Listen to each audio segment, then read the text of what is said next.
Brigade Marinir Pengawal Terpisah ke-40 Armada Pasifik melancarkan serangan brutalnya pada titik pertahanan Ukraina.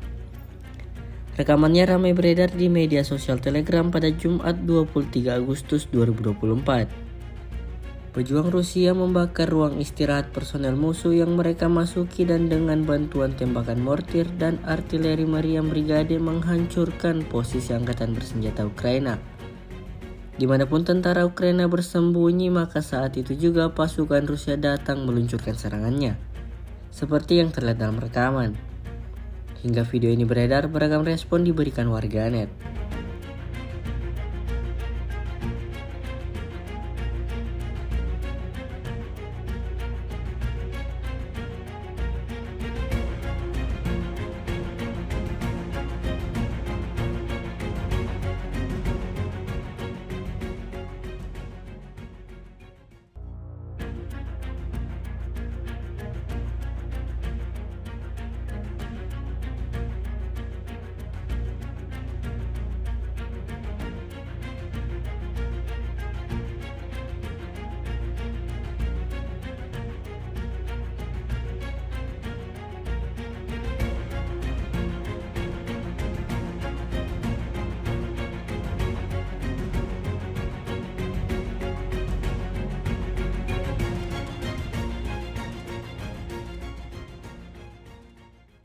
Download Tribun X sekarang, menghadirkan lokal menjadi Indonesia.